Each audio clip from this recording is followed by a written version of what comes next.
কলকাতায় অন্ধ সেজে নারী পাচার। এ কি ভাই, এক্ষুনি সিগন্যাল ছেড়ে দেবে, তুমি এইভাবে রাস্তা পার হচ্ছ কেন? আমি অন্ধ। চলো আমি তোমাকে রাস্তা পার করে দিচ্ছি। তুমি কলকাতায় কোথায় এসেছিলে দিদি? আমার স্বামী আমাকে ছেড়ে কলকাতায় চলে এসেছে। স্বামীকে খুঁজতে এসে আমি কলকাতায় হারিয়ে গেছি। তার মানে এই গাইয়া মহিলাটা কলকাতার কিছু চেনে না। দারুণ সুযোগ। কি ভাবছো ভাই? না, আমি একটু মাইনাস করবো ভাবছি। হ্যালো বস, একটা ভালো সুন্দরী বৌদি পেয়েছি। আপনার নারী ব্যবসা দারুণ চলবে মাইরি। ওকে দুশ্মন, আমি তোকে 2 লাখ টাকা পাঠিয়ে দিচ্ছি, তুই মালটাকে এক্ষুনি নিয়ে চলে আয়। দেখ তোর অ্যাকাউন্টে ঢুকে গেছে। হ্যাঁ ঢুকেছে। Yes boss. ঠিক আছে চলে আয়, আমি সেক্টর 5-এ আছি। দিদি তুমি আছো? আস্তে আস্তে ভাই। আচ্ছা ভাই, ময়নাগর নাম শুনেছো? শুনেছি তো, সেই পাহাড়ের কোলে। ওইখানে আমাদের বাড়ি। ঠিক আছে দিদি, আমি গরুর গাড়ি করে তোমাকে পৌঁছে দেবো। সাবধানে এসো। এই ছাড়। এ কি, তুমি অন্ধ না? অন্ধ? চল নিন বস।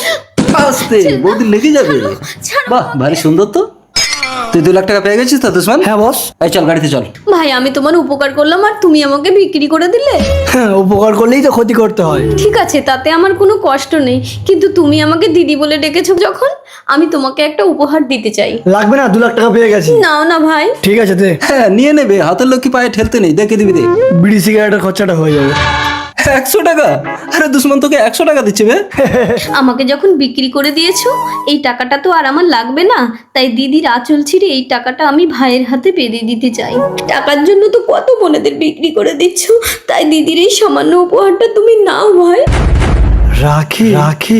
আয় চলে আয়। দাঁড়া দক্ষ, দেখ তোর অ্যাকাউন্টে টাকা ঢুকে গেছে, আমার দিদিকে ছেড়ে দে। এই দুশ্মন, বাঘের খাঁচায় খাবার দিয়ে নেওয়ার চেষ্টা করিস না, নিজেই কিন্তু বাঘের শিকার হয়ে যায়। হ্যাঁ হ্যাঁ, প্রয়োজনে নিজে বাঘের শিকার হয়ে দিদিকে বাঁচিয়ে আমি এই রাখির মর্যাদা রাখবো দক্ষ। তাই নাকি? চলে আয় দিদি। এই দুশ্মন, শালা কুত্তা। হে আল্লাহ, আমি একটু কালো বলে যারা আমাকে একটা ফলো আর শেয়ার করবে না, তুমি তাদের হেদায়েত দান করো। আর যারা আমাকে ভালোবেসে ফলো আর শেয়ার করবে, তুমি তাদেরকে দুনিয়া ও আখিরাতে অনেক সম্মানিত করুন। ভাই, তুমি আমার ভাইটাকে এভাবে মেরে দিলে, আমি তোমাকে অভিশাপ দিচ্ছি, তুমি কোনোদিন কোনো বোনের হাতে রাখি পড়তে পারবে না।